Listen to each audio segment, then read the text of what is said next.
Donc ça c'est le camion Écolopool, anciennement camion de la DDE qu'on a récupéré d'occasion déjà. Il avait pas mal au compteur quand on l'a eu. Il est complètement Il est fatigué, rafistolé quoi. Il est ça fait un peu chantier, vraiment quoi. fatigué. Il tombe en lambeaux, enfin littéralement quoi, c'est en miettes. En panne. Il a chauffé. Ouais, hier il est D'accord. tombé en panne, il a complètement chauffé, on avait tous les animaux dans le camion, on revenait d'une mini-ferme. Je pense qu'il est important de rappeler que c'est grâce à ça que vous pouvez travailler. C'est ça, Ouais. ouais. Et que sans ça va complètement tarir vos revenus, quoi. On n'en aura plus du tout. Vous n'aurez plus de revenus du tout. Il nous sert à amener les poules à la rentrée, les ramener à chaque début de vacances. Il nous sert à faire les mini-fermes. Malgré tout, on a quand même à peu près 1 heure de route pour aller chercher du grain. Donc sans le camion, nos poules ne mangent pas. Sans le camion, nos poules ne vont plus à l'école. Et sans le camion, on peut plus faire de mini-fermes. Donc les enfants, ils verront plus toute la beauté des Écolopool et de ce qu'on propose, c'est-à-dire tout simplement tout ce qu'ils ont dans leur livre d'enfant, on leur apporte sur un plateau, dans un camion. Voilà. Ok. Donc voici maintenant la porte latérale qui ne fonctionne plus, elle tient avec un serre-joint. Donc on peut tout rentrer uniquement par l'extérieur. Et là le moteur il chauffe, c'est une catastrophe, on doit avoir une fuite radiateur et il doit passer le contrôle, on a encore 1 mois à s'en servir. Après je pense pas qu'il repassera le contrôle technique parce qu'il faut vraiment ce camion qui est l'âme d'Écolopool. Alors si tu arrives à voir, 422 474 km. Donc on espère pouvoir aller au moins jusqu'à 500 000 km. Et les pannes à répétition, le moindre sou qu'on peut avoir, c'est pour une réparation. Là on a fait réparer une courroie qui a cassé d'autres choses dans le moteur. Et cette chose dans le moteur, je ne sais pas exactement ce que c'était, ça nous a coûté 700 €. Et cet argent-là, c'est de l'argent que tu mets pas dans l'essence, c'est de l'argent que tu mets pas C'est de dans l'argent qu'on n'avait pas. Voilà. Et je veux dire que le garagiste, c'est encore un garagiste du village, il nous a fait payer en 5 fois. Ouais. Et il nous a sauvés, parce qu'il n'y a aucun garagiste qui aurait pu faire ça. Un camion à peu près décent pour reprendre le travail, ça serait combien? Par rapport aux vignettes critères, on n'arrive pas à en trouver en dessous de 6 300 €, c'était le moins cher qu'on a trouvé d'occasion. Ok. Donc voilà, quand on essaye de mettre, on peut pas mettre de côté, quoi. C'est super compliqué. C'est quoi l'avenir là si tu n'arrives pas à changer ton camion? C'est liquidation de l'association. Okay. Parce qu'on ne pourra plus bosser du tout. Okay. Là on est sur de la pompe de compétition. Eh bien, bonjour chers amis, c'est Karim de la chaîne Ragnarok. Je suis en présence de Paulette, son chat. Comment il s'appelle le chat? Titus. Titus. Ça reviendra à la mode. Hein. Uh-huh. Et je suis avec Michael. Michael d'Écolopool. D'Écolopool, qui est le fiston de Paulette. De Paulette. Et qui est aussi trésorière de l'association. Ah oui, d'accord. Donc tu exploites tout le monde. J'exploite tout le monde. Ça, elle on nous va en aide parler beaucoup aussi. sur l'association pour donner à manger aux poules. Donc ils sont dans la cour, elle donne à manger aux canards et aux oies. D'accord. Là c'est tâche. Si jamais il faut témoigner au prud'homme, je témoignerai en votre faveur. D'accord. N'hésitez jamais à m'appeler. Sur l'exploitation. Parce que là, mon numéro de portable. Ah oui. Ça, tu le savais pas. Alors, on se retrouve face à un deuxième problème. Vous savez qu'un train peut en cacher un autre. On a donc la problématique qu'on vient de vous évoquer avec le camion. Qui en fait pénalise complètement Michael, qui va avoir de plus en plus de mal à aller travailler. Et ce problème en engrange ou en génère un autre. C'est, tu vas l'expliquer. C'est la loi des séries en fait. C'est que maman habite au premier étage de la ferme, dans la maison, et elle a un monte-escalier pour descendre dans la cour de la ferme et donner à manger aux animaux, puis être tout simplement dehors et pouvoir aller dans son sous-sol pour faire sa lessive et s'occuper de ce qu'il y a à faire en bas. Et donc on avait acheté un monte-escalier il y a quelques années d'occasion. Et il est tombé en panne, on a tout essayé et vraiment on n'arrive pas à le réparer. Et là on aimerait bien pouvoir en racheter un parce que maman n'arrive plus à descendre les marches toute seule. Elle descend 1 fois par jour mais c'est vraiment une catastrophe, elle a mal partout et c'est très très compliqué.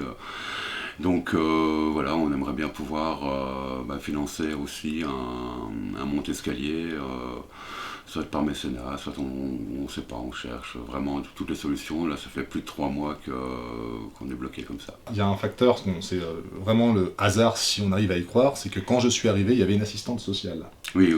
Et si on peut expliquer un petit peu Oui. la situation. Donc voilà, l'assistante sociale a dit que c'était pas normal de laisser une personne âgée au premier étage comme ça, en me disant que on avait un délai pour réparer le monte-escalier, sinon il va falloir envisager l'EHPAD. Alors, reprécisons si tu veux bien, Michael, dans quel contexte comment le quotidien avec ta maman, pourquoi ta maman est ici, c'était une volonté de ta part. Oui, et puis c'était consenti, vous étiez d'accord tous les deux. Bien sûr. Et maman adore la nature, les animaux. Là, elle a un appartement de 2 pièces, salle de bain. Là, j'ai fait une douche spéciale pour personnes âgées. Tout est fait ici. Moi, je suis dans l'autre maison au bout de la cour. Je lui apporte les repas à midi, la soupe aussi pour le soir. J'essaye de passer quand je peux dans la journée. Ma fille Lou essaye aussi de venir voir si ça va, puis discuter un petit peu, puis juste pour être avec elle, quoi, tout simplement, même sans raison, on vient. Pour ça aussi que maintenant, on peut même plus se voir dehors. Alors avant, on se croisait tout le temps, quand maman pouvait descendre dans la cour, avec les chats, caresser les chiens. Et maintenant, nous, on peut plus monter avec nos chiens ici parce qu'il y a les chats, ils s'entendent pas très bien. Donc voilà, elle voit plus du tout les chiens, et ça nous rend un petit peu malade. C'est qu'il y a une situation qui est tributaire de l'autre. C'est-à-dire que tant que Michael, d'ailleurs qui ne demande qu'à travailler... C'est un tiroir, hein. Voilà, c'est vraiment... ça ne s'arrête pas, quoi. Donc voilà, la solution est très simple, c'est qu'on va faire appel à votre générosité. Ortu a ouvert une cagnotte Litchi qui est gérée par Lou. Voilà, ouais, c'est Lou qui tu peux attester devant tout le monde, parce qu'on ne sait jamais, que je n'ai pas accès à cette cagnotte d'une quelconque manière. Non, c'est Litchi, c'est personnel. Une cagnotte qu'on a mis, donc vous verrez si vous allez voir dessus, on explique ce qu'on fait au niveau de l'association, et puis le pourquoi du besoin vraiment qu'on a, quoi. On n'aime pas demander, mais... non mais là la situation est urgente, donc en fait on va pas...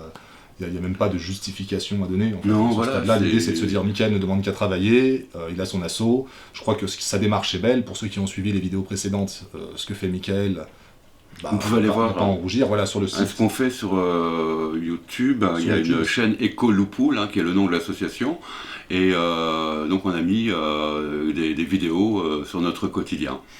Donc le travail qu'on fait avec les EHPAD, les écoles, les crèches, les ITEP, donc on essaye d'apporter la ruralité, tout ce qui peut être la nature, le bien-être animal dans ces différentes structures.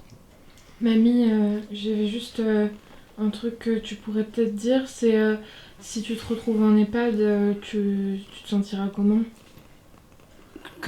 Si vous te retrouvez en EHPAD, oui. Comment vous le vivriez, vous pensez ? Vous envisagez ça de manière positive ou de manière négative ? Je ne sais pas, de toute façon je n'y resterai pas longtemps, voilà. Je suis sûre que je ne supporterai pas. Là, ce train de vie vous convient, vous êtes bien ici. Ah ben oui, je sais pas, surtout quand je peux sortir, c'est pas ça. Et puis, Michael, il a arrêté de vous battre maintenant. Ah ben oui. Ouais. On lui a remonté un peu les bretelles. Il est temps, oui. Mais c'est vrai qu'avec cette histoire là, que tu m'as racontée, où tu sais, il y a un homme qui montait souvent là. Ouais, alors il y a quelqu'un Parce que vous n'êtes pas toute blanche non plus. Il y a quelqu'un quand même qui a toqué à la porte de ma mère toute la nuit. Et elle l'a pas laissé sortir. Qu'est-ce qu'il Qu'est-ce qu'il raconte? Vous n'avez pas d'histoire perso. Quelqu'un qui pouvait monter l'escalier d'ailleurs, parce qu'il n'a pas utilisé le monte-escalier, il est en panne. Mais j'avais bu. Oui, voilà, tu avais bu. Mais elle t'a pas laissé sortir quand même. Elle t'a pas laissé sortir quand même. Elle est motivée, hein. Ah oui. Elle n'est pas peureuse. Notre association, c'est notre vie en fait. Moi, j'ai arrêté mon travail d'éducateur spécialisé pour pouvoir gérer, travailler sur cette association qui est née, c'est comme un bébé, quoi. J'y tiens vraiment. Le fait aussi d'avoir fait venir ma mère ici, puis la mettre en galère, je culpabilise énormément par rapport à ça. Et voilà quoi, la conclusion est que j'ai envie de continuer à pouvoir travailler tout simplement sur l'association, de pouvoir faire plaisir aux jeunes. Aujourd'hui, on a encore eu beaucoup de coups de téléphone, de crèches, d'écoles, pour pouvoir placer des poulaillers, tout simplement. On n'a jamais fait aucune publicité, c'est que du bouche à oreille. Tu n'as aucune subvention, tu n'es pas aidé par l'État. Rien, zéro. Beaucoup de promesses, mais pas, voilà. Pas grand-chose au final. Voilà, à chaque fois, on reçoit priorité Covid et toutes les demandes de subventions ont été rejetées. Voilà, bah écoutez, moi j'ai pas grand-chose à ajouter, moi la situation me déprime, me désole. Mais il y a de l'espoir, parce qu'on a des personnes de bonne volonté. Il y a cette belle chaîne qui, je pense, peut vraiment rendre un grand service à cette petite famille. Et on serait tous terriblement fiers de, je sais pas, vous rappeler dans 1 mois ou dans 2 semaines, en vous disant on a réussi à réunir la somme. Michael peut continuer son activité, Paulette peut avoir un train de vie qui me paraît quand même certainement mieux ici qu'en EHPAD. Et j'en serais extrêmement ravi, extrêmement touché. Et j'aimerais vous rapporter très rapidement une bonne nouvelle. Voilà. Aussi que si on arrive à avoir le monte-escalier, on peut vous montrer justement comment il fonctionne. On va montrer des images de déjà ce que donne le monte-escalier tout de suite, qu'il n'y ait pas de problème voilà. avec ça. Voilà le monte-escalier, donc c'est un monte-escalier qui doit monter par la gauche et pour 13 marches. Donc voilà, il ne marche plus, donc ma mère doit monter l'escalier comme ça par la rampe tous les jours pour arriver ici chez elle. Si ça peut être défiscalisé, quoi. C'est pas négligeable puisqu'on est une association, donc loi 1901, donc on a le droit de pouvoir défiscaliser à 60% les dons. Bon, on va tous essayer de te filer un petit coup de main et puis on aimerait vraiment revenir vers vous avec une très bonne nouvelle. Voilà. C'est difficile de demander quelque chose, d'avoir des attentes Tant et que la autres, cause est belle. mais voilà quoi, la cause, je pense que si vous avez suivi les vidéos, allez voir la chaîne aussi d'École ou Poule pour que vous puissiez vous rendre compte vraiment de ce qu'on fait. C'est assez récréatif aussi, hein, et vous pouvez vraiment voir ce que c'est École ou Poule, on se rend vraiment compte sur cette chaîne. C'est du travail, hein. C'est beaucoup de travail. Et c'est Lou qui a monté tout ça aussi sur... Bravo à Lou. Sur la chaîne, et puis beaucoup de travail en physique aussi ici sur la ferme. Ouais. Tes chats, mamie? Et tes chats? Ah, mes Vous avez chats. combien de chats? Ben, c'est même pas les miens, je vous dirais. Moi, j'en ai qu'un, j'ai que lui. Mais il faut vous faire payer quand vous gérez les chats des autres. Hein? Elle s'appelle comment déjà? Elle est tout le temps là, Guinette. Un Guinette. Hein. C'est lui qui l'a fait Guinette. Parce que c'était une amie lesbienne qui me l'a Ah, d'accord. Surtout que j'ai mes genoux qui flageolent, là. Ça c'est embêtant, hein. Bah oui. Je peux rien faire. Non, mais on va trouver la solution. Si seulement. Non, si, on va pas se laisser le choix, on va trouver la solution. C'est pas du tout... Maintenant, c'est juste une question de temps. Déjà rien que ça serait déjà beaucoup, ça serait c'est pas mal, vrai. ouais. J'aimais bien monter, descendre, j'en profitais, mais... Même moi, à 40 ans, je pense que ça me plairait. Hein. Ouais, mais c'était sympa le monte-escalier, franchement. Tu le faisais toi aussi? C'est trop gros. C'est lui qui l'a cassé. Non, j'avais essayé une fois, ouais. Il est jamais monté. Non, Il a mais pas monté, pour l'essayer, pour voir si ça tenait, si c'était costaud. Non, c'est juste que 150 kilos, donc ça va, moi j'ai encore 5 kilos de marge. Tu sais combien tu pèses à peu près? 104. Ah, c'est beau déjà. Ouais. Pour 1m85 12. facile, 92, t'es un grand steak. Ouais. Bon, ta maman est toute petite à côté. Bah, T'as pas honte de la frapper, franchement. Bah, non, Sur même plus, 1m60, 1m60. On passe sur une autre catégorie de quand ça vient dans les 1m50 et quelques... Oh ben ma mère, maman, elle mesure 1m50, elle était petite, elle a 8 enfants quand même. Ouais, bah ça passe quand même, hein. Bah oui. La voix, c'est la même. Faut croire, hein. Mon père était quand même plus costaud, plus grand. Il tient du papa alors, de Michael. Ah, Sur un peu, la carrure. un peu, oui. Puis il y a quand même des beaux-frères, tout ça, des oncles qui sont grands. Autrement, non.